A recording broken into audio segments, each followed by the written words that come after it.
जाता है। ओजेल डर से कांप रहा होता है और कामिया उस पर चिल्लाता है कि उठो और अपनी सोड उठाओ। जैसे ही असिल का सिर कटने वाला होता है, कमिया बीच में कूदकर अटैक ब्लॉक कर लेता है। कमिया गॉब्लिन के साथ स्ट्रगल करता है और सोचने लगता है कि क्या यह सिस्टम इंटरवेंशन है ताकि एजेल को मारा जा सके। स्ट्रगल के दौरान गॉब्लिन अपने शार्प क्लॉ से कामिया के शोल्डर को पंक्चर कर देता है, जिससे वह दर्द से चिल्ला उठता है। एक गॉब्लिन को फ्री शॉट मिल जाता है असिल को गिराने का, लेकिन एनेमोनी फिर से उसे बचा लेती है। वह गॉब्लिन को काटती है और उसे नीचे धकेल देती है। जैसे ही गॉब्लिन उठने वाला होता है, गुस्से में भरा वॉल्डो आकर उसे पंच मारकर जमीन पर गिरा देता है और बोलता है कि ह्यूमनाइड होने की वजह से गॉब्लिन को मारना कितना आसान है। इसके बाद कामिया वॉल्डो और एनेमोनी को गॉब्लिन्स को दूर खींचने को कहता है। वॉल्डो एक गॉब्लिन पर कूद जाता है और उसे बेरहमी से पंच मार मारकर खत्म कर देता है। एनेमोनी भी अपना बो एंगेज करती है, गॉब्लिन्स पर एरोस फायर करती है और फाइटर्स को पुश बैक करने के लिए बोलती है। कमिया जल्द ही खुद को एक और गॉब्लिन के साथ स्ट्रगल करते हुए पाता है और वह एसेल से कहता है कि गॉब्लिन के सिर पर वार करो। एसेल फ्रीज हो जाता है, जिस पर कमिया उसे याद दिलाता है कि यह उसकी फेट का टर्निंग पॉइंट है। कमिया कहता है कि अगर उसे जीना है तो उसे लड़ना ही पड़ेगा। वह उससे पूछता है कि क्या वह सच में अपने पिता की तरह स्ट्रांग बनना चाहता है। यह सुनकर एसेल मोटिवेट होता है और गॉब्लिन के हेड पर वार करता है। इससे कमिया को ओपनिंग मिलती है और वह अपनी सोर्ड गॉब्लिन की गर्दन में घुसा देता है और उसे खत्म कर देता है। कमिया आसेल की ब्रेवरी की तारीफ करता है और कहता है कि बस कुछ ही बाकी है। इसके बाद कमिया और उसके लोग गॉब्लिन्स के खिलाफ फाइट और तेज कर देते हैं और धीरे धीरे सारे गॉब्लिन्स को गिरा देते हैं। आखिर में एक लंबी और टफ बैटल के बाद कमिया और उसका ग्रुप जीत जाता है। हालांकि उनकी सोर्ड्स काफी खराब हालत में पहुंच चुकी होती है। दिन निकलते ही लोग खुशी मनाते हैं और कामिया को नोटिफिकेशन मिलता है कि उन्होंने 4 डे सर्वाइव कर लिया है। वे सब बेस लौटते हैं और एसेल दौड़कर अपनी माँ की बाहों में चला जाता है। कमिया खुश होता है कि वह आसेल की फेट बदलने में कामयाब रहा। इसी के साथ वह स्टैम्पीड को बिना किसी को खोए पार करने के लिए और ज्यादा मोटिवेटेड हो जाता है। उसका कॉन्फिडेंस बहुत हाई होता है, लेकिन उसे यह नहीं पता होता कि गेम वर्ल्ड हमेशा अपनी कीमत वसूल करता है। इसके कुछ समय बाद कमिया बेस लेवल को 5 तक बढ़ा देता है। विलेजर्स इतने चेंजेस देखकर इंप्रेस्ड हो जाते हैं और सिल्वियन फाइनली मैजिक स्टोन की रियल पावर देख पाता है। यह सब पॉसिबल होता है उन मॉन्स्टर्स की वजह से जिन्हें उन्होंने हराया और उन सप्लाईज की वजह से जो फॉरेस्ट से कलेक्ट की गई थी, क्योंकि ये रिसोर्सेज मैजिक स्टोन के अंदर लगातार एक्यूमुलेट होते रहते हैं। इन रिसोर्सेज के बदले मैजिक स्टोन की पावर से बेस को स्ट्रॉन्ग किया जाता है। बेस स्ट्रॉन्ग होते ही रेजिडेंट्स की ग्रोथ भी बढ़ने लगती है। इसका मतलब यह होता है कि बेस जितना सिक्योर होगा, रेजिडेंट्स उतने ही स्ट्रॉन्ग बनते जाएंगे। हालांकि कमिया उन्हें क्लियर कर देता है कि बिना कुछ किए कोई स्ट्रॉन्ग नहीं बनता, क्योंकि चेंज ट्रेनिंग और एक्सपीरियंस से आता है। कमिया सजेस्ट करता है कि वे सब जल्दी जल्दी काम खत्म करें ताकि यूजुअल ट्रेनिंग पर वापस जा सके। इंस्टेंट बिल्ड मोड की वजह से बेस लेवल बढ़ाने के कारण कमिया अर्ली स्टेजेस में ही काफी अच्छा पर्सनल और इक्विपमेंट सिक्योर कर लेता है। टाइट कोऑर्डिनेशन की वजह से वे अगली 2 रेड्स भी सर्वाइव कर लेते हैं। हर एनपीसी ग्रो करता है और उनकी कोऑर्डिनेशन काफी स्मूथ हो जाती है। यहाँ तक कि एजेल भी रिमार्केबल स्पीड से ग्रो करने लगता है। इसके बाद एआई फिर कभी एसेल पर फोकस्ड अटैक नहीं करता और देखते ही देखते 7th डे आ जाता है, जो स्टैम्पीड का दिन होता है। उसी सुबह रिया कमिया को सोर्ड संभालते हुए देखती है और बताती है कि ब्रेकफास्ट रेडी है। कमिया उसे थैंक्स कहता है और रिया पूछती है कि वह क्या कर रहा है। कमिया रिप्लाई करता है कि वह लो ड्यूरेबिलिटी वाली वेपन्स अलग कर रहा है, क्योंकि आज रात स्टैम्पीड है और बैटल के बीच सोर्ड टूटना फेटल हो सकता है। वीक सोर्ड्स को पहचानने के लिए कमिया उन पर रेड स्ट्रिंग्स बांध देता है और पास से गुजर रहे एक फाइटर को बताता है कि रेड मार्क वाली स्वॉर्ड्स यूज न करे और ये बात बाकी लोगों तक भी पहुंचा दे। इसके बाद रिया फिर से कहती है कि ब्रेकफास्ट रेडी है, लेकिन कमिया कहता है कि वह अभी नहीं खा सकता क्योंकि उसे ट्रैप्स चेक करने हैं। शाम होते ही कमिया सबको गैदर करता है और बताता है कि वे आखिरकार 7th डे तक पहुंच चुके हैं जब स्टैम्पीड होता है। वह उन्हें यह भी बताता है कि यह पहले से कहीं ज्यादा बड़े स्केल पर हो सकता है। कमिया बेस के अंदर रहने वालों से कहता है कि वे भी वेपन्स उठा लें ताकि अंदर से बेस को प्रोटेक्ट किया जा सके। वह बताता है कि एनिमी नंबर से ओवरवेल्म्ड न होने के लिए कॉम्पैक्ट फॉर्मेशन यूज की जाएगी। कमिया फॉर्मेशन सेट करता है, खुद फ्रंट लाइंस पर खड़ा होता है, वॉल्डो उसके पीछे रहता है और एनिमी रियर में रहती है जहां से वह लॉन्ग रेंज अटैक्स कर सके। फॉर्मेशन सेट करने के बाद वह फाइटर्स को आगे बढ़ने का ऑर्डर देता है। वह उन्हें वेपन्स डबल चेक करने को भी कहता है, लेकिन एसेल के हाथ में वीक सोर्ड होती है क्योंकि उसे यह इन्फॉर्मेशन नहीं मिल पाई थी। फिर भी वह कमिया के साथ फ्रंट लाइंस में खड़ा हो जाता है और सब बैटल के लिए रेडी हो जाते हैं। कमिया गेट्स बंद करने को कहता है। रिया और बाकी रेजिडेंट्स गेट्स के पीछे अपने वेपन्स के साथ बैठ जाते हैं ताकि वे प्रोटेक्टेड रहे। रिया उठकर अपने बेटे को देखती है और शॉक हो जाती है जब उसे पता चलता है कि उसके हाथ में वीक वेपन है। कुछ ही पलों बाद गॉब्लिन्स बड़ी संख्या में बाहर निकलते हैं और खून के प्यासे नजर आते हैं। नोटिफिकेशन बार रेड हो जाती है और कमिया को लार्ज स्केल इन्वेजन की वार्निंग मिलती है। जैसा हमेशा होता है, उन्हें स्टैम्पीड सर्वाइव करना होता है, लेकिन सबसे बड़ी प्रॉब्लम आसिल का वीक वेपन होता है। इतने सारे गॉब्लिन देखकर एक विलेजर डर से कांपने लगता है और उनके नंबर्स की बात करता है, लेकिन कमिया उन्हें मोटिवेट करता है और कहता है कि डरने की जरूरत नहीं है क्योंकि वे इसी दिन के लिए प्रिपेयर कर रहे थे। इसके बाद कमिया एनेमनी को फ्लेमिंग एरोस फायर करने का ऑर्डर देता है। एनेमनी और बाकी आर्चर्स तुरंत काम पर लग जाते हैं और गॉब्लिन्स की भीड़ में एरोस फायर करते हैं। एरोस लगते ही जोरदार एक्सप्लोजन होता है जो पास के गॉब्लिन्स को जला देता है और हिला देता है। वॉल्डो और बाकी फाइटर्स ये देखकर इंप्रेस्ड हो जाते हैं और इसे बेस्ट फायरवर्क्स कहते हैं। दरअसल कमिया ने जानबूझकर लेवल अप किया था ताकि गन पाउडर प्रोडक्शन पूरा हो सके। भले ही उसने लैंडमाइन का डिजाइन सिंपल रखा हो, लेकिन उसे लगता है कि ब्रेनलेस गॉब्लिन के झुंड के लिए यह काफी है। कामिया फाइटर्स को अलर्ट करता है और कहता है कि अभी और आने वाले हैं। कुछ ही देर में फॉरेस्ट से और गॉब्लिन्स निकलते हैं और वे पहले से ज्यादा एंग्री नजर आते हैं, लेकिन इससे कामिया और उसकी स्क्वाड डरती नहीं है और वे आसानी से चार्ज करते गॉब्लिन्स को काटते चले जाते हैं। वॉच वॉच टावर में एनेमनी अपनी स्क्वाड से कहती है कि जो गॉब्लिन जमीन पर है उन्हें क्लोज कॉम्बैट फाइटर्स पर छोड़ दो। वह पीछे से आ रहे गॉब्लिन्स को खत्म करने की कोशिश कर रहे होते हैं, लेकिन गॉब्लिन्स की संख्या लगातार बढ़ती जाती है और कुछ फेंस तक भी पहुंच जाते हैं, जिस पर फेंस के पीछे बैठे लोग उन्हें रिपेल कर देते हैं। कमिया और उसके लोग पहले से तैयार ट्रैप्स की वजह से एडवांटेज बनाए रखते हैं, क्योंकि गॉब्लिन्स उनमें फंसते चले जाते हैं। कमिया अपने लोगों की तारीफ ही कर रहा होता है कि वे बैटलफील्ड पर डोमिनेट कर रहे हैं और उसे लगता है कि वे सिचुएशन को पलट सकते हैं, लेकिन वह अपनी बात पूरी भी नहीं कर पाता कि तभी एक डिस्टर्बिंग आवाज आती है और जमीन हिलने लगती है। वॉच टावर में मौजूद एनिमोन कामिया पर चिल्लाती है और बताती है कि उनकी तरफ कुछ बहुत बड़ा आ रहा है। तभी फॉरेस्ट से एक जायंट और डरावना गॉब्लिन बाहर आता है, जिसे देखकर कामिया पूरी तरह शॉक में फ्रीज हो जाता है। जो सामने आता है वह गॉब्लिन लॉर्ड होता है, एक हाई रैंकिंग गॉब्लिन सबस्पीसीज जिसके पास ओवरवेलमिंग पावर होती है। उसकी दहाड़ आसपास के गॉब्लिन को इंस्पायर कर देती है और उन्हें टेम्परेरी स्टेटस बूस्ट मिल जाता है। कामिया अपनी आंखों पर यकीन नहीं कर पाता, क्योंकि गॉब्लिन लॉर्ड का फर्स्ट स्टैम्पीड में आना पॉसिबल ही नहीं होना चाहिए था। जैसे गॉब्लिन लॉर्ड और भी गॉब्लिन्स को अपने साथ लेकर आता है। हालात और खराब तब हो जाते हैं जब गॉब्लिन्स पहले से ज्यादा स्ट्रॉन्ग लगने लगते हैं और रिया अपने बेटे को एक गॉब्लिन से स्ट्रगल करते हुए देखती है। उसे डर लगने लगता है कि अगर ऐसा ही चलता रहा तो सब कुछ डार्क हो जाएगा। जब बाकी लोग फेंस पर गॉब्लिन से लड़ रहे होते हैं, रिया वहां से निकल जाती है। तभी एक गॉब्लिन ब्रेक करके अंदर घुस आता है और कामिया सबको वार्न करने के लिए चिल्लाता है। एनिमनी रियलाइज कर लेती है कि सिचुएशन आउट ऑफ हैंड जा रही है और वह अपनी स्क्वाड से कहती है कि उन्हें वॉच टावर छोड़कर नीचे हेल्प करने जाना होगा। एनिमनी और उसकी स्क्वाड जंप करती है, वह सेफली लैंड कर जाती है,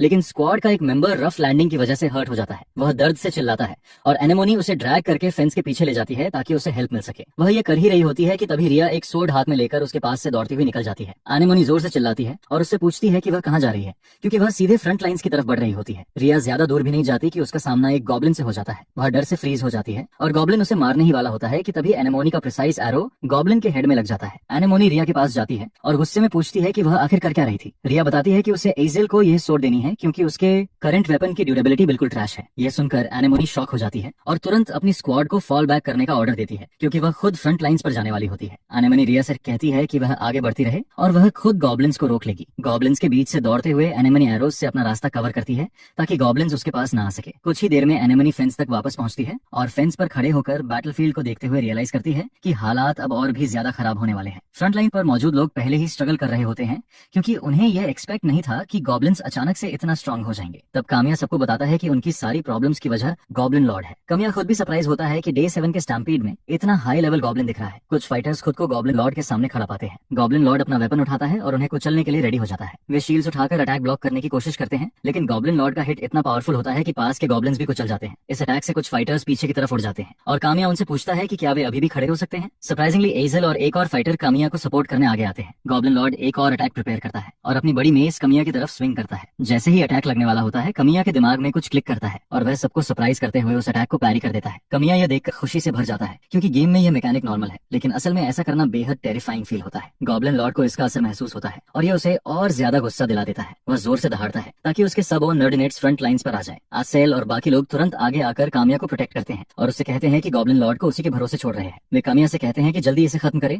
क्योंकि उनकी सांसें जवाब देने लगी हैं। कमिया गॉब्लिन लॉर्ड की तरफ डैश करता है और उसके एक और अटैक को पैरी करता है। कमिया साफ देख पा रहा होता है कि वॉर ऑफ एट्रिशन उनके लिए बुरी साबित होगी, इसलिए उसे फाइट जल्द से जल्द खत्म करनी होगी। तभी वह लीफी को अपना नाम लेते हुए सुनता है और उससे रिंग कंसोल खोलने को कहता है। लीफी ऑर्डर कंफर्म करती है, कंसोल खोलती है एंड कामिया नोटिस करता है कि एआई बैलेंसिंग फीचर अभी ऑन है। लीफी पूछती है कि उसे कंसोल क्यों चाहिए, जिस पर कामिया बताता है कि रिंग मॉडिफायर एक्टिव है। इसके अलावा जनरेशन AI ओवरलोडेड होता है, मतलब वह ऑल क्रिटिकल ट्रिगर कर सकता है। लीफी कंफ्यूज हो जाती है, क्योंकि उसे नहीं पता कि ऑल क्रिटिकल का मतलब क्या होता है। क्रिटिकल हिट वह अटैक होता है जो डिफेंस को इग्नोर करता है और डबल डैमेज देता है, लेकिन नॉर्मली ये रैंडम नंबर जनरेशन पर डिपेंड करता है। RNG बिल्कुल डाइस रोल करने जैसा होता है, जो गेम की प्रोबेबिलिटीज डिसाइड करता है, लेकिन गेम में एक बग होता है जिसे उन्होंने फिक्स नहीं किया था। अगर कोई 15 अटैक्स लगातार पैरी कर ले तो AI हिट रेट को एडजस्ट करने की कोशिश करता है। यही एडजस्टमेंट मेमोरी ओवरलोड कर देता है, RNG सिस्टम फ्रीज हो जाता है और टेम्पररी रिजल्ट ये होता है कि सारे अटैक्स क्रिटिकल बन जाते हैं। ये सुनकर लीफी शॉक हो जाती है, लेकिन कमिया को बाहर निकलने का रास्ता मिल जाता है। इस बग को फिक्स न करने की वजह यह थी कि टेस्टिंग के दौरान भी 15 कंसेक्यूटिव पैरीज नियरली इम्पॉसिबल थे। यह सोचकर कमिया 15 कंसेक्यूटिव पैरीज हासिल करने का टारगेट बना लेता है। वह गॉब्लिन लॉर्ड को बेट करता है कि वह उस पर अटैक करे और वह हर बार पैरी करता जाता है। कमिया यह करते हुए काउंट भी करता रहता है। एसेल को लगता है कि कमिया ओवरवेल्म्ड हो रहा है और वह उसका नाम पुकारता है, लेकिन कामिया उसे बताता है कि वरी न करे, क्योंकि उसके पास प्लान है। उसी दौरान रिया फ्रंट लाइंस तक पहुंच जाती है और अपने बेटे को एक गॉब्लिन से स्ट्रगल करते हुए देखती है। कामिया गॉब्लिन लॉर्ड को टांट करता रहता है और उसके अटैक पर ही करता जाता है। जब वह 13 तक पहुंचता है तो उसे पता चल जाता है कि अगर मोमेंटम बना रहा तो वह कर लेगा। तभी एक गॉब्लिन एसेल से छूटकर कमिया की तरफ डैश करता है, ठीक उसी समय जब कमिया 14th पैरी करता है। एसेल गॉब्लिन के पीछे दौड़ता है और जैसे ही गॉब्लिन कमिया को काटने वाला होता है, असेल बीच में कूदकर उस पर अटैक करता है। वह गॉब्लिन के हेड पर वार करता है, लेकिन उसकी सोट टूट जाती है। इससे वह खुला पड़ जाता है, लेकिन लेकिन रिया सही समय पर आती है और आसिल की तरफ एक नई स्वॉर्ड फेंकती है। नई स्वॉर्ड के साथ आसिल गॉब्लिन को काट गिराता है। उधर कामिया भी 15th पैरी कंप्लीट कर लेता है। ये होते ही कामिया मुस्कुराता है क्योंकि उसे आखिरकार वही मिल जाता है जो वह चाहता था। वह अपने लोगों से कहता है कि सब कुछ अब 1 सेकंड में खत्म हो जाएगा और बिना टाइम वेस्ट किए गॉब्लिन लॉर्ड की तरफ डैश करता है। वह high speed cuts goblin Lord के बॉडी पर करता है और फाइनल ब्लो उसकी गर्दन पर मारता है। कामिया गॉब्लिन लॉर्ड के बॉडी से कूदता है और कूल दिखने के लिए सुपर हीरो लैंडिंग करता है। इतने सारे कट्स लगने के बाद गॉब्लिन लॉर्ड के पास कोई चांस नहीं बचता और वह जोरदार आवाज के साथ जमीन पर गिर जाता है। बाकी गॉब्लिन्स यह देखकर समझ जाते हैं कि अब उनका कोई चांस नहीं है। बिना दोबारा सोचे वे तुरंत भाग खड़े होते हैं और बैटल को वहीं छोड़ देते हैं। वॉल्डो और बाकी लोग शॉक में आ जाते हैं जब उन्हें रियलाइज होता है कि कामिया ने सच में उस जाइंट स्केरी गॉब्लिन को गिरा दिया है। रिया और उसका बेटा गॉब्लिन के पास खड़े होते हैं। उनके चेहरे पर जीत की स्माइल होती है, लेकिन उन्हें यह अंदाजा नहीं होता कि गॉब्लिन लॉर्ड पूरी तरह से मरा नहीं है। अपनी आखिरी ताकत के साथ वह एसिल की तरफ बढ़ता है, लेकिन रिया अपने बेटे को बचाने के लिए बीच में कूद जाती है। एसिल की जगह रिया गॉब्लिन के क्लॉज से बुरी तरह घायल हो जाती है। यह देखकर कामिया शॉक में आ जाता है क्योंकि उसे उम्मीद नहीं थी कि गॉब्लिन अभी भी मूव कर पाएगा। कामिया तुरंत उसकी तरफ जाता है और फिनिशिंग ब्लो देकर उसे पूरी तरह खत्म कर देता है, लेकिन तब तक गॉब्लिन रिया का चेस्ट फाड़ चुका होता है। कामिया ओजेल को अपनी माँ के ऊपर रोते हुए देखता है। मरते वक्त रिया ओजेल से कहती है कि वह उसके फादर से मिलने जा रही है और उससे कहती है कि वह उसे हमेशा ढेर सारी स्टोरीज सुनाता रहे। इसी के साथ रिया की मौत हो जाती है और ओजेल दर्द और एगनी में जोर से चीख पड़ता है। लीफी वहां आती है और बताती है कि वह ये पता नहीं लगा पाई कि गॉब्लिन लॉर्ड क्यों आया था, साथ ही ये भी कि गेम सेटिंग्स में कोई बदलाव का ट्रेस नहीं मिला है। लीफी उसे बताती है कि भले ही उससे गेम मास्टर का स्टेटस छीन लिया गया हो, लेकिन उसके पास अभी भी माइनर गेम सेटिंग्स ट्वीक करने की अथॉरिटी है। लीफी बोलती ही रहती है, लेकिन उसे रियलाइज होता है कि कामिया सुन ही नहीं रहा है। तब की कामिया कहता है कि वह एरोगेंट था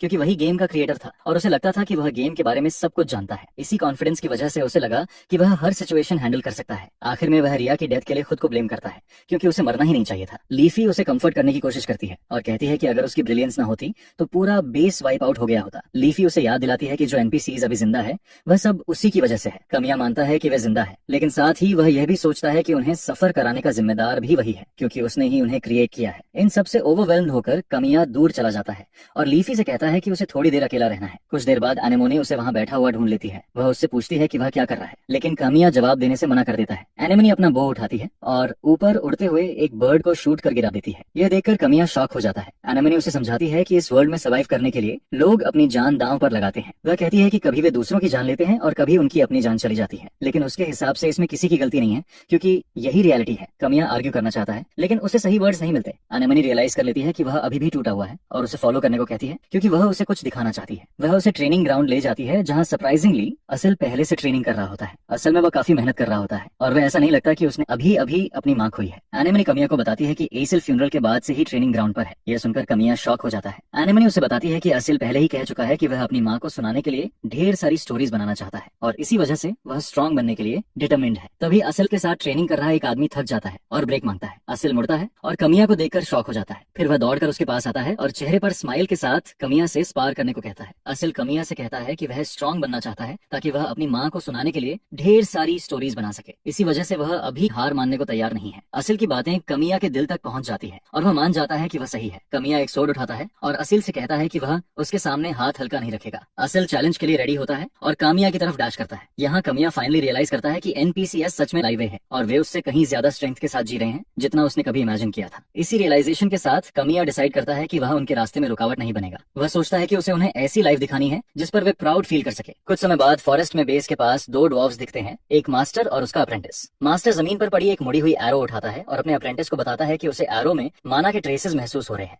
मतलब ये मैजिक स्टोन से बनाई गई है। यह सुनकर अप्रेंटिस शॉक हो जाता है। मास्टर कहता है कि शायद उन्हें आखिरकार कोई लीड मिल गई है। ज्यादा देर नहीं लगती और दोनों बेस के करीब पहुंच जाते हैं। विलेजर्स अपने डेली काम में लगे होते हैं, तभी ड्वार्फ्स गेट पर पहुंच जाते हैं। लीफी कामिया को उनके आने की जानकारी देती है, लेकिन कामिया सरप्राइज नहीं होता, जैसे वह पहले से ही उन्हें एक्सपेक्ट कर रहा हो। ड्वार्वन मास्टर डॉन बिना टाइम वेस्ट किए विलेज के हेड से मिलने की डिमांड करता है। उसका अप्रेंटिस जिंजर उसे काम करने की कोशिश करता है और कहता है कि थोड़ी पोलाइटनेस नुकसान नहीं करेगी। तब कामिया गेट पर आता है और डॉन से कहता है कि वही है जिसे वह ढूंढ रहा था। डॉन सीधे पॉइंट पर आता है और कामिया से पूछता है कि क्या उसके पास माना स्टोन है। जिंजर अपने मास्टर की ब्लंटनेस देखकर शॉक हो जाता है और बीच में बोलते हुए कामिया को बताता है कि वे ट्रैवलिंग ड्वार्फ्स हैं जो रेयर मटेरियल्स की तलाश में घूम रहे हैं। जिंजर कहता है कि उन्होंने सुना है कि विलेज में माना स्टोन्स हैं और वे उन्हें देखना चाहते हैं। इसके बाद कामिया उन्हें बताता है कि वे डिनर करने वाले हैं और सजेस्ट करता है कि वे बैठकर खाना खाएं। वह उन्हें अंदर इनवाइट करता है और कहता है कि बात खाना खाते हुए भी हो सकती है। जिंजर एक्साइटमेंट के साथ इनविटेशन एक्सेप्ट कर लेता है, लेकिन डॉन को ज्यादा फर्क नहीं पड़ता। कुछ ही मिनटों में सब लोग टेबल पर होते हैं और जिंजर आसपास की हर चीज देखकर ब्लोन अवे हो जाता है। कामिया उन्हें क्राफ्ट्स क्राफ्ट्समैन के तौर पर पहचानता है और जानता है कि अगर वह उन्हें रिक्रूट कर ले तो बेस अपग्रेड्स, मैजिक टूल्स और वेपन्स डेवलप करना आसान हो जाएगा, जो वह अकेले नहीं बना सकता। खाते वक्त कमिया डॉन से पूछता है कि क्या वह माना स्टोन्स को लेकर कंसर्न्ड है। डॉन यस कहता है। जिंजर बताता है कि वे असल में फिलोसोफर स्टोन नाम की मटेरियल की तलाश में है।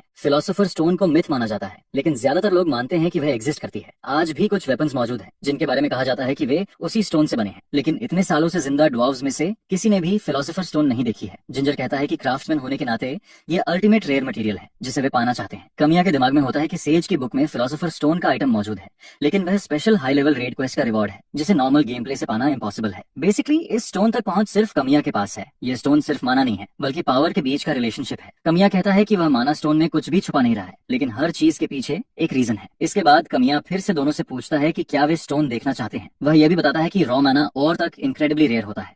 कमिया ये भी जोड़ता है कि रॉ माना और विलेज के लिए इंपॉर्टेंट है। जिंजर उसे बताता है कि वे इसे सिर्फ रेफरेंस के लिए देखना चाहते हैं, क्योंकि वे बस चेक करना चाहते हैं। कमिया को इसमें कोई इशू नहीं लगता, लेकिन कमिया उन्हें बताता है कि स्टोन देखने के बदले वे उनके लिए कुछ वेपन्स फॉर्ज करेंगे। कमिया रिवील करता है कि लगभग हर रात मॉन्स्टर्स बेस पर अटैक करते हैं और अपने लोगों को प्रोटेक्ट करने के लिए उन्हें हाई क्वालिटी इक्विपमेंट की जरूरत है। यह सुनकर डॉन ने मान जाता है, क्योंकि उसके हिसाब से यह छोटी सी कीमत है। इसके बाद कमिया उससे कहता है कि खाना खत्म होने के बाद वह उसे माना स्टोन दिखाएगा। हालांकि कमिया अंदर ही अंदर इस बात को लेकर वरीड रहता है कि वह ड्वार्व्स को अपने साथ ज्वाइन करने के लिए कैसे कन्विंस करेगा। कुछ देर बाद कामिया उन्हें कैबिन में ले जाता है और माना स्टोन दिखाता है। स्टोन देखने के बाद डॉन कामिया को डांटता है और कहता है कि उसने उन्हें इतना हाइडियस चीज क्यों दिखाई, क्योंकि वह यह देखने नहीं आया था। यह देखकर कमिया शॉक हो जाता है कि डॉन ने तुरंत समझ लिया कि माना स्टोन असल में मटेरियल नहीं बल्कि एक गेट की तरह है। यह बेसिकली माना के लिए एक कॉन्डुइट है और उस मटेरियल से फंडामेंटली अलग है जिसकी वह तलाश कर रहा है। कमिया डॉन की इनसाइट से इंप्रेस्ड हो जाता है, क्योंकि वह बिल्कुल स्पॉट ऑन होती है। असल में डॉन गलत नहीं होता, क्योंकि माना स्टोन सिर्फ प्लेयर के लिए एक इंटरफेस है और इसे रॉ मटेरियल की तरह यूज नहीं किया जा सकता। इसके बाद डॉन कमिया को स्टोन दिखाने के लिए थैंक्स कहता है, लेकिन यह भी बताता है कि इससे उसे फिलोसोफर स्टोन के बारे में कोई लीड नहीं मिली। डॉन कमिया को बताता है कि वे अगली सुबह निकल जाएंगे। यह सुनकर जिंजर शॉक हो जाता है। कमिया डॉन से कहता है कि अगर वह चाहे तो कुछ और दिन रुक सकता है, क्योंकि उनके पास अनयूज्ड वर्कशॉप है और माना स्टोन से मटेरियल्स जनरेट किए जा सकते हैं। कमिया उन्हें बताता है कि वह उन्हें एक एक्सीलेंट प्रोडक्शन एनवायरनमेंट दे सकता है, लेकिन इतने सारे ऑफर्स के बावजूद डॉन मना कर देता है और कामिया डिसअपॉइंटमेंट में गहरी सांस लेता है, क्योंकि वे रुकने वाले नहीं होते। कामिया डॉन को याद दिलाता है कि उसने वेपन्स बनाने का प्रॉमिस किया था, क्योंकि उसी रात मॉन्स्टर्स फिर से अटैक करने वाले होते हैं। कामिया दोनों को वर्कशॉप तक ले जाने की बात करता है और कहता है कि वहां मौजूद किसी भी इक्विपमेंट को फ्रीली यूज कर सकते हैं। दूसरी तरफ लीफी डरती है कि ड्वार्व्स शायद कभी ज्वाइन नहीं करेंगे।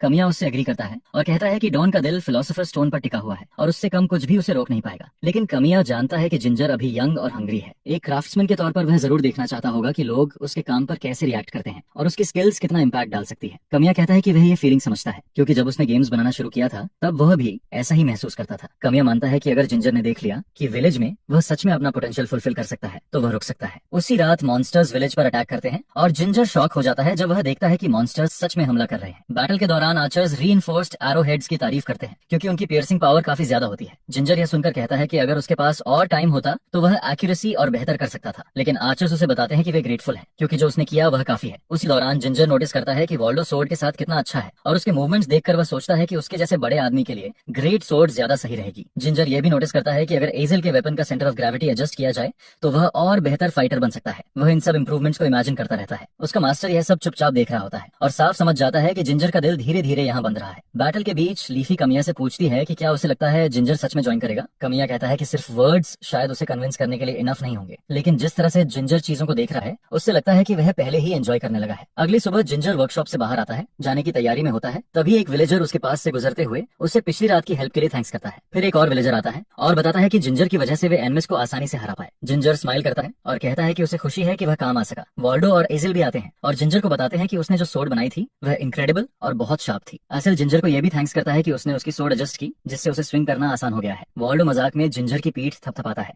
और कहता है कि उसे विलेज में ही रुक जाना चाहिए ताकि वह उसके लिए कस्टम वेपन बना सके। तभी वॉल्डो को बताया जाता है कि जिंजर और उसका मास्टर आज ही जा रहे हैं। यह सुनकर वॉल्डो शॉक हो जाता है और कहता है कि उनका जाना बड़े नुकसान जैसा है। वॉल्डो और असिल वहां से चलते हुए फेयरवेल कहते हैं और वॉल्डो बोलता है कि उसे यकीन है कि उनके रास्ते फिर मिलेंगे। उनकी बातें जिंजर के दिल को छू जाती हैं और वह अभी भी उन्हीं बातों में खोया होता है कि तभी कामिया आकर उससे पूछता है कि क्या वह सच में जा रहा है। जिंजर कंफर्म करता है और कहता है कि उसके मास्टर का फोकस फिलोसोफर स्टोन पर लॉक्ड है। कामिया उससे पूछता है कि उसका खुद का प्लान क्या है। जिंजर कंफ्यूजन में उसे देखता है। कामिया कहता है कि वह साफ देख सकता है कि फिलोसोफर स्टोन ही उसकी एकमात्र इंटरेस्ट नहीं है। कामिया बताता है कि विलेज की लाइफ हार्श है, क्योंकि हर रात मॉन्स्टर्स अटैक करते हैं और मैजिक स्टोन्स के होते हुए भी रिसोर्सेज अबंडेंट नहीं है। कामिया ऑनेस्टली बताता है कि वे पहले से ही शॉर्ट हैंडेड है। वह जिंजर को बताता है कि इसी वजह से विलेज को उसकी जरूरत है, क्योंकि उसका इन्फ्लुएंस बहुत मैटर करता है। कामिया कहता है कि जिंजर की स्किल्स सीधे इस बात से जुड़ी है कि विलेजर्स कितने लंबे समय तक जिंदा रहेंगे। इसके बाद कामिया अपना हाथ आगे आगे बढ़ाता है और जिंजर से उनके साथ रहने को कहता है। इससे पहले कि जिंजर कोई फैसला करे, डॉन वर्कशॉप से बाहर आता है और कहता है कि वे तैयार हैं और निकलने वाले हैं। जिंजर खुद को संभालता है और डॉन से कहता है कि वह विलेज में रुकना चाहता है। यह सुनकर डॉन शॉक हो जाता है और पूछता है कि क्या वह सीरियस है। जिंजर कहता है कि हाँ। तब डॉन उससे कहता है कि उसे एक वेपन फॉर्ज करना होगा। जिंजर कंफ्यूज हो जाता है, जिस पर डॉन बताता है कि वह किसी ट्रैश को दुनिया में यूं ही भटकने नहीं दे सकता, इसलिए उसे खुद को साबित करने के लिए वेपन बनाना होगा। जिंजर मान जाता है और वेपन फॉर्ज करने में लग जाता है। काम करते हुए कमिया उससे पूछता है कि क्या उसे किसी चीज की जरूरत है, क्योंकि वह मैजिक स्टोन से मटेरियल्स जनरेट कर सकता है। जिंजर कमिया को थैंक्स कहता है, लेकिन बताता है कि वह यह अपने दम पर करना चाहता है, वरना इसका कोई मतलब नहीं रहेगा। यह सुनकर कमिया स्माइल करता है और उसे अकेला छोड़ देता है। कुछ देर बाद जिंजर सोर्ड फॉर्ज कर लेता है और डॉन उसे चेक करता है। डॉन समझ जाता है कि जिंजर ने यह सोर्ड इंसानों के लिए बनाई है। डॉन कहता है कि सेकंड रेट क्राफ्ट्समैन सिर्फ ऑब्जेक्ट को देखता है, लेकिन फर्स्ट रेट क्राफ्ट्समैन लोगों को देखता है। जिंजर ने सोर्ड इंसानों के लिए बनाई है और इससे साफ दिखता है कि उसका फोकस कहाँ है। डॉन इस नतीजे पर पहुंचता है कि उसका अपना फायर है और जिंजर का अपना। वह जिंजर के काम से इंप्रेस्ड होता है और उसे कहता है कि अपने अंदर की आग को बुझने न दे और अपने फ्लेम को फॉलो करता रहे। यह सुनकर जिंजर शॉक हो जाता है और पूछता है कि क्या इसका मतलब है कि वह पास हो गया। डॉन कुछ और कहने से मना कर देता है और जाते जाते कमिया से कहता है कि वह जिंजर को उसके हवाले छोड़ रहा है। डॉन फॉरेस्ट की तरफ चला जाता है और जिंजर अपने मास्टर को अब तक सिखाई गई हर चीज के लिए झुककर प्रणाम करता है। लीफी और कामिया एक दूसरे की तरफ मुस्कुराते हैं, क्योंकि आखिरकार उन्हें एक क्राफ्ट्समैन मिल गया होता है। लीफी कहती है कि अब उन्हें प्रोडक्शन बेस अपग्रेड करनी होगी।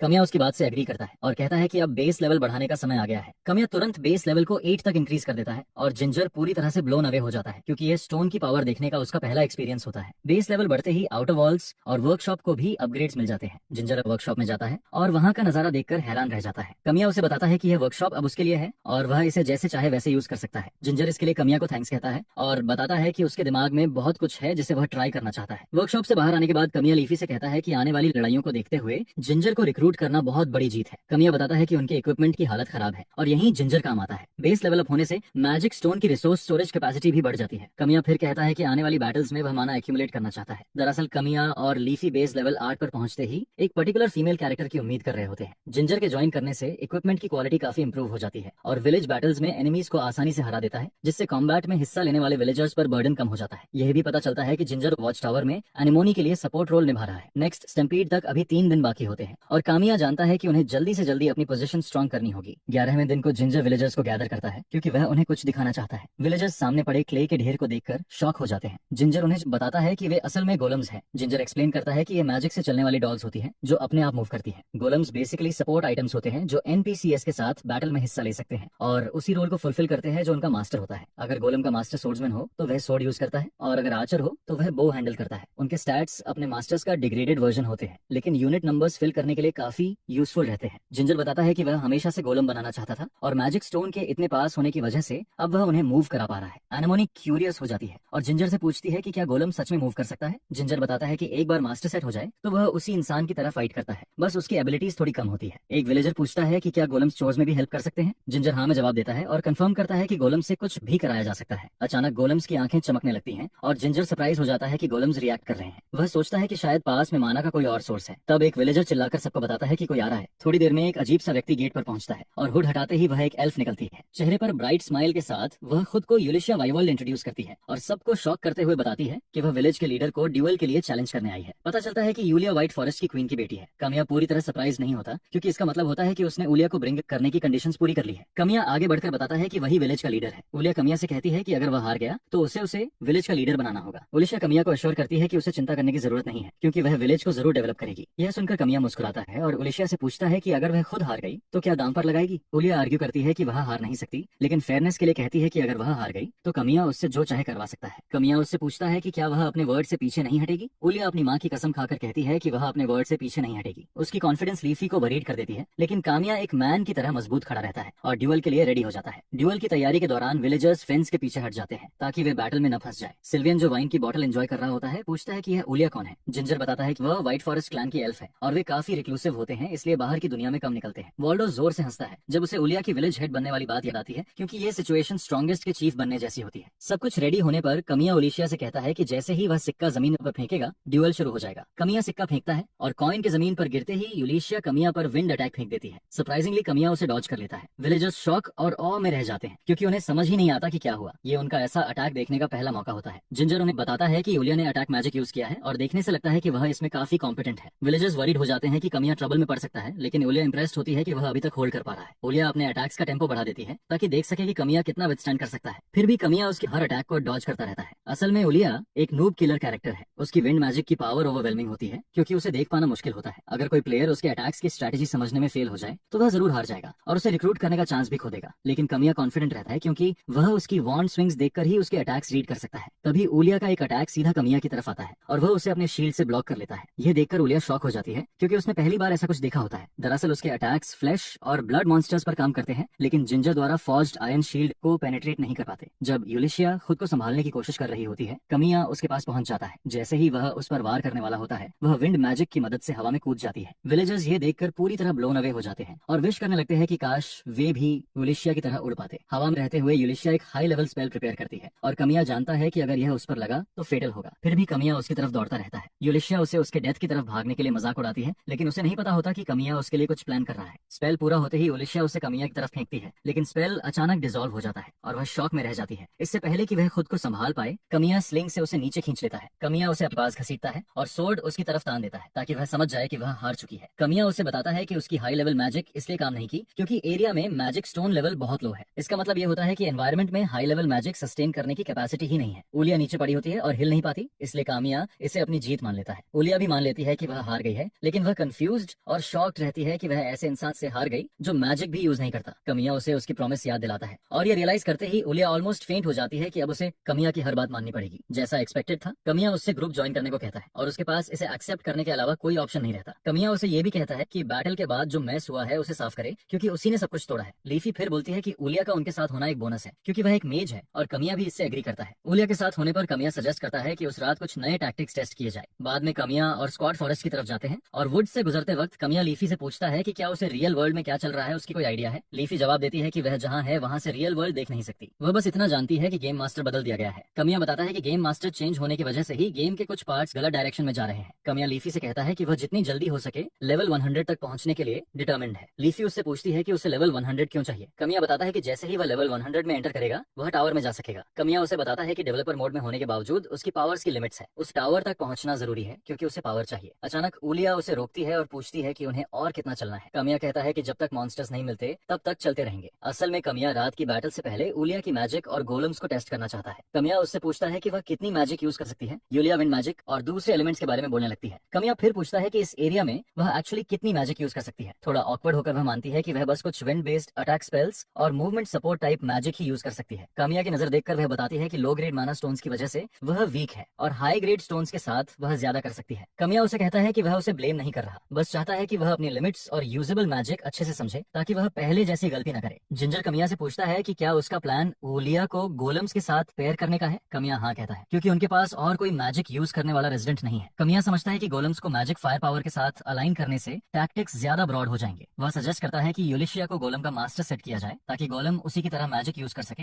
भले ही पावर कम हो। कमिया ओलिशिया से कहता है कि वह गोलम्स में अपना माना इंजेक्ट करे ताकि वह उन्हें अपनी मैजिक सिखा सके। ओलिया अग्री करती है और गोलम पर हाथ रखकर अपनी मैजिक उसमें डालती है। इसके बाद कमिया उसे बताता है कि वह इंस्ट्रक्शंस विजुअलाइज करके दे सकती है। यूलिशिया आंखें बंद करती है और हवा में कूदने वाला स्पेल कास्ट करती है। जैसे ही वह आंखें खोलती है, गोलम्स भी उसके साथ हवा में फ्लोटिंग होते हैं। पहला ट्रायल सक्सेसफुल होने पर कमिया उसे दूर खड़े मॉन्स्टर बनीज पर सेम टैक्टिक्स यूज करने को कहता है। ओलिया खुशी से एग्री करती है क्योंकि उसे मॉन्स्टर्स से नफरत है। वह बनीज पर विंड अटैक फेंकती है और सरप्राइजिंगली गोलम्स भी सेम विंड ब्लास्ट अनलीश करते हैं। ओलिया को बहुत मजा आता है और वह और फ्लेयर ऐड करती है जिससे बनीज भागने लगते हैं। भागते हुए भी ओलिया अपनी पावरफुल विंड ब्लास्ट से ज्यादातर को खत्म कर देती है। मॉन्स्टर्स खत्म होने के बाद वह धीरे से नीचे उतरती है और मानती है कि गोलम्स काफी यूजफुल है। कमिया उसे बताता है कि गोलम अपने मास्टर की स्ट्रेंथ पर डिपेंड करता है, इसलिए ट्रेनिंग में स्लैक ऑफ नहीं कर सकती। ऑर्डर से अनॉयड होकर वह कैजुअली बोलती है कि उसे सब समझ आ गया है। कमिया मुस्कुराता है क्योंकि उन्हें बैटल में एक एज गया है। उधर रियल वर्ल्ड में ओनोहारा गुस्से में टूट रहा होता है क्योंकि उसकी प्लानिंग के हिसाब से कुछ भी नहीं चल रहा और वह ज्यादा अग्रेसिव अप्रोच लेने के बारे में सोच रहा है। उस रात मॉन्स्टर्स हमेशा की तरह आते हैं और कमिया को सर्वाइव द नाइट क्वेस्ट मिलता है। सरप्राइजिंगली कमिया ओलिया और गोलम्स को फ्रंट लाइंस पर रखता है और उसे बताता है कि वही की है। अपनी एरोगेंट नेचर के साथ वह कैजुअली कहती है कि उसे ये पता है। मॉन्स्टर्स पास आते ही कमिया नोटिस करता है कि गॉब्लिन्स ऑर्गेनाइज तरीके से फाइट करने लगे हैं। कमिया ज्यादा नहीं सोचता क्योंकि उसे लगता है कि बेस लेवल बढ़ने के साथ एनिमी फाइटिंग स्टाइल भी पिक्यूलियर होता जाएगा। उसके हिसाब से ये विलेज के टैक्टिक्स एडवांस करने का सही टाइम है। एनेमोनी और उसकी स्क्वाड सबसे पहले गॉब्लिन्स की फॉर्मेशन तोड़ने के लिए एरोस की बैरर छोड़ती है। ओलिया भी बिग स्माइल के साथ अपनी मैजिक फायर करती है। जैसे ही वह गॉब्लिन्स की तरफ डैश करती है, गोलम्स भी उसके साथ रहते हैं। कमिया ने उसे फ्रंट लाइंस पर इसलिए रखा क्योंकि उसकी पावर और मूवमेंट उसे कैवलरी यूनिट जैसा बनाते हैं। एनेमोनी और यूलिया लॉन्ग लॉन्ग रेंज संभालते हैं और कामिया क्लोज कॉम्बैट स्क्वाड को एंगेज करने का ऑर्डर देता है। वॉल्डो और उसकी स्क्वाड लेफ्ट साइड संभालते हैं और कामिया राइट की तरफ मूव करता है। लॉन्ग रेंज अटैक्स एनिमीज को पिन डाउन कर लेते हैं, जिससे ग्राउंड फोर्सेस को डैमेज देना आसान हो जाता है। कामिया का प्लान इतना स्मूथ चल रहा होता है कि बैटलफील्ड में सब नॉर्मली से ज्यादा एंजॉय कर रहे होते हैं। कामिया वॉल्डो को जल्दी एडवांस करने को कहता है ताकि लीडर को मारकर बैटल खत्म की जा सके। वॉल्डो अश्योर करता है कि उसे प्लान पता है। जैसे ही वह गॉब्लिन लीडर की तरफ डैश करता है, उसे पता नहीं होता कि उलिया भी लीडर को टारगेट कर चुकी है। वॉल्डो लगभग उलिया के अटैक से लग ही जाता है, लेकिन वह चिल्लाकर वार्न करती है, जिससे वह बैरली बच पाता है। वॉल्डो गुस्से में उलिया पर चिल्लाता है कि उसे क्या हो गया है। उलिया जवाब देती है कि वॉल्डो ही उसके रास्ते में आ रहा था। उनकी बहस के बीच वॉल्डो को पता नहीं चलता कि एक गॉब्लिन उसके पीछे आ चुका है। कामिया उसे टाइम पर वार्न कर देता है, वरना वह ट्रैश गॉब्लिन से आधा कट जाता। वॉल्डो अटैक ब्लॉक करता है और कामिया उसे गॉब्लिन्स रोके रखने को कहता है जब तक वह और बाकी स्क्वाड काम खत्म करते हैं। वॉल्डो गॉब्लिन से खुद को छुड़ाकर लीडर की गर्दन में सोड घुसा देता है और उसे मार देता है। बाकी गॉब्लिन्स ये देखकर डर जाते हैं, लेकिन कामिया और उसके लोग स्लो नहीं होते। वे गॉब्लिन्स का पीछा करते हैं और इंश्योर करते हैं कि सब वाइप आउट हो जाए। बैटल खत्म होने के बाद वॉल्डो हमेशा की तरह उलिया पर चिल्लाने आता है, क्योंकि वह उसे ऑलमोस्ट जिंदा भून चुकी थी। कामिया पहले से जानता है कि कोऑर्डिनेशन इश्यूज की वजह से ऐसा होगा, फिर भी उसे पता है कि उलिया उनके लिए एक पावरफुल एसेट है। किसी भी हालत में कामिया नेक्स्ट स्टैम्पीड के लिए, जो 3 में है, उनकी फाइटिंग स्टाइल रिफाइन करने के लिए पूरी तरह